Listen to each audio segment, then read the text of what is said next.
And welcome back to Sports Talk with Tall and Small. I'm Jordan Sealer here with Arthur Lane. Artie, you got a Quinnipiac Bobcats update for us? Yes, Jordan. They actually have gone on quite the run since we last talked. They're currently up 40-26 over the St. Francis Terriers. They've been on a 17-3 run ever since we last checked in. So looks like they're going to win. But, we're not going to call that too early. LIU is leading Sacred Heart by 8 at half. Robert Morris is up 1 on Monmouth with 3 minutes in the first. And Wagner is leading Central Connecticut by 7 with 7 minutes to go. So as of right now, if all the results hold, Quinnipiac would be playing at LIU Sunday night. Thank you, Artie. So now we're going to move on to our last topic of the evening before our big finish, Major League Baseball.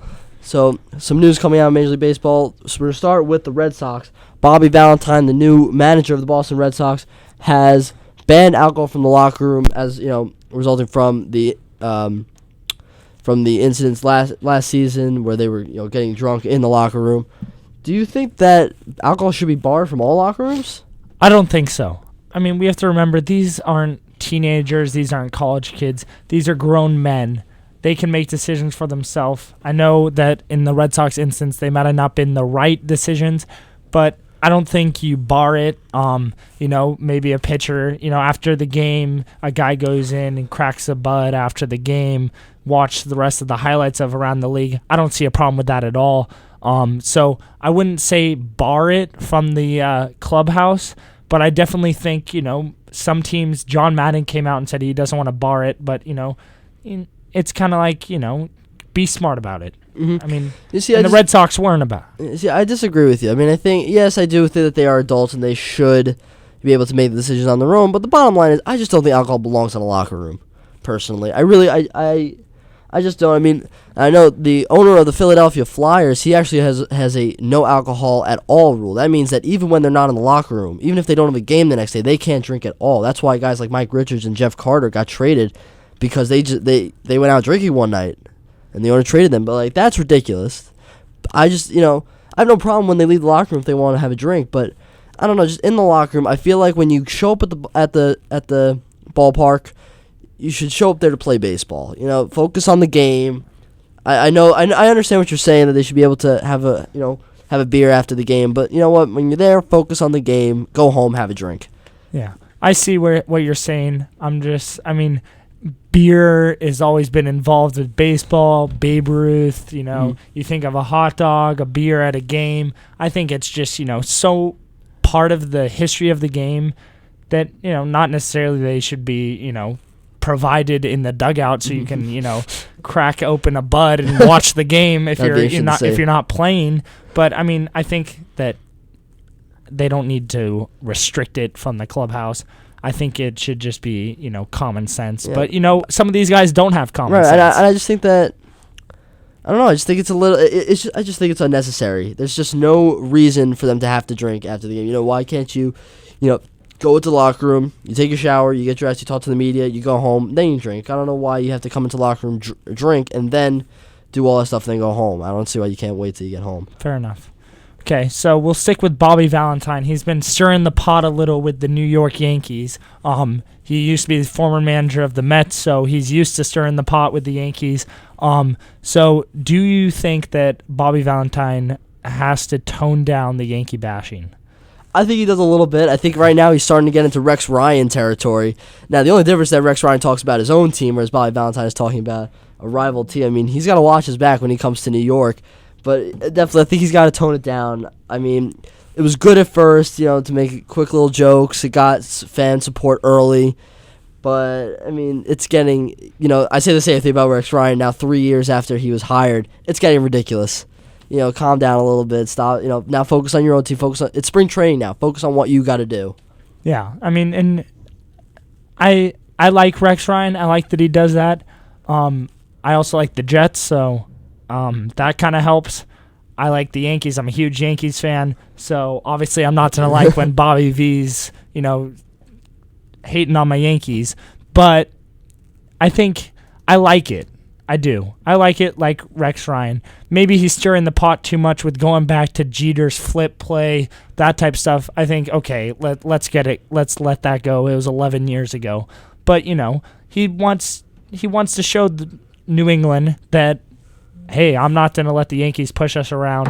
Absolutely. Which I think is funny because New England hates Rex Ryan for what he does, and now they have their own guy that does the exact That's a very good point. I mean, yeah, I also, I have no problem with that either, because, again, I, too, love Rex Ryan, but, I mean, again, when you're talking about, like, bringing stuff back from, like, years ago, there's just, like, there's a point where it just becomes a little over the top, and I think it was good now for, during the winter when he first came in as manager, again, gaining the support of the fan base, but like I said before, it's spring training now. You're trying to get ready for the season. Now it's time to focus on what you got to do to get your team prepared to put your team in the best position to be successful this season. All right, now the next thing we're going to talk about came out. It was announced yesterday that Major League Baseball is officially expanding their playoffs to a 10-team field. What do you think about this, Artie? I like it, and I like it because the playoffs have been so exclusive for baseball.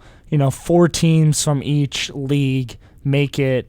And, I mean, as much as, some people like the exclusive part of it, other than, opposite of the NBA where half the teams in the league make it to the playoffs, I think that this is necessary. There's been some instances where teams that should be able to make it don't make it because, wild card team has a good record and stuff. And we've seen with the NFL the last couple years that not the highly ranked teams have lost to some of the low ranked teams. So I think it's good for MLB that they're adding another game. I know it's just a 1-game series, so it's not that big of a deal. But, it just gives a little more spice to the playoffs, which I like. I think it absolutely it just like freshens it up a little bit. Baseball, I feel like it's been a sport that's it's kind of receding in popularity because now it's becoming slow, and we're in a society now that needs everything faster. So I think that again, they are trying to spice it up a little. But again, I do like what you said before, the exclusivity. I do kind of like that. A playoff team should be a playoff team. I don't like really how the NBA does it, where it seems like almost every team makes the playoffs. Actually, a majority of the teams make the playoffs. Teams with sub-500 records making it.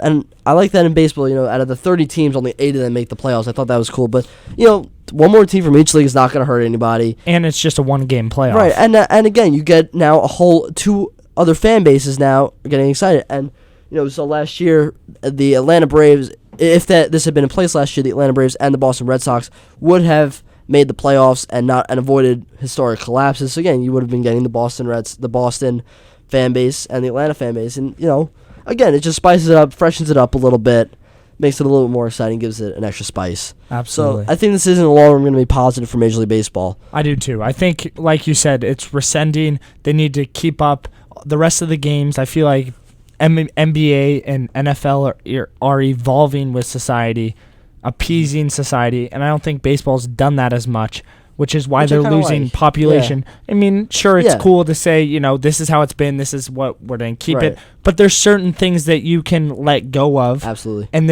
I feel like this is one of them, because it's not that big of a difference. It's a minor thing that's a big difference to and it's a still franchise. Pretty exclusive. It's still pretty exclusive. But it's now very exclusive. A third of the teams make the playoffs. So it's we're still not at the NBA where 16 out of 30 make the playoffs. So look, it's not going to hurt them, and it can only be a positive for them. So I think this is going to be a good move for Major League Baseball in the long run. It's going to be exciting now to see who's going to get those extra spots. Yeah. So last week we were talking a little bit about Ryan Braun, the whole steroids or not steroids, the carrier. Did he mess up? Did he not follow protocol? That whole deal. So we've seen Ryan Braun continue to talk about all this stuff. So as he does that, is he helping or hurting his image? I think he's absolutely hurting his image. I mean, look, you won the case. It's over. Act like act like the winner and let it go. Now, if anybody asks you again, say, you know what, I won the case. I didn't, the court said that I didn't that someone messed up. Now I'm at spring training. Now it's my time to focus on the Milwaukee Brewers and the 2012 season. That's what he has to do. He's got to stop talking about it because it's only just going to make matters worse for him. Just forget about it. You're now tainting yourself and the MVP award. So just let it go. You won the case. Yeah, Nothing's he gonna happen to won. you. He's only making this a bigger story Mm-hmm. by continuing to talk. If I were him, I'd shut up, play baseball, and thank God that the appeal went through, because quite frankly, like we were talking about, we both don't think it should have. Right. So we think he's getting away with it, yet he's continuing to talk about it, which is keeping the story going. Right. He's feeding the fire. Right. And it's only going to become worse and worse for him and hurt his image more. So if you're out there, Ryan Braun, if you're listening to WQAQ, Quinnipiac Radio, please stop. I know, and again, if he really feels that strongly that he didn't do it, again, he won the case. So just let it go. Again, if he lets it go, the story's going to die down in a week. If he keeps talking, the story's never going to die, and it's always going to be there. So all he's got to do is stop talking, and it'll be okay. All right, so that's going to do it for our Major League Baseball discussion. But when we come back from our last commercial break, we'll have our big finish. Stay tuned. All right, welcome back. So we're in the final few minutes of our show, and we are about to start the big finish. And here we go.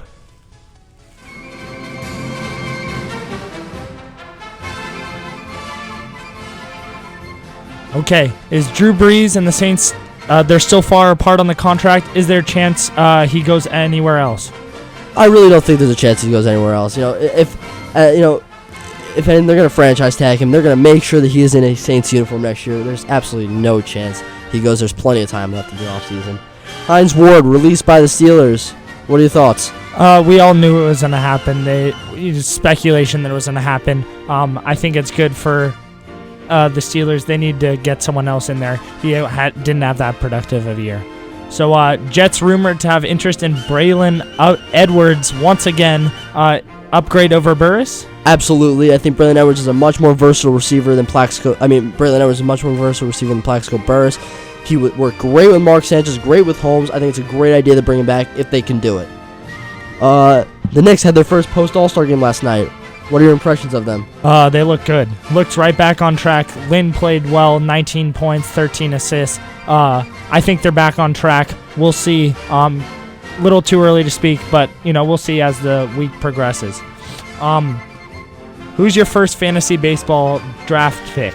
Let's see. I don't know if it's going to be a pitcher yet. Again, we have to see where I slide in the draft, but I think it's going to be Miguel Cabrera. The guy had a great year last year. He's got Prince Fielder now protecting him in the lineup. Miguel Cabrera is my fantasy baseball stud. Now, is 5 years, $75 million too much for St. Louis Cardinals catcher Yadier Molina? Absolutely. Way too much. I mean, there's no denying he's a good player, but I just think it's a little too much. But, they obviously wanted to keep him. So. All right, and that does it for the big finish, and that does it for our entire show. We'll see you next week for another edition of Sports Talk with Tall and Small.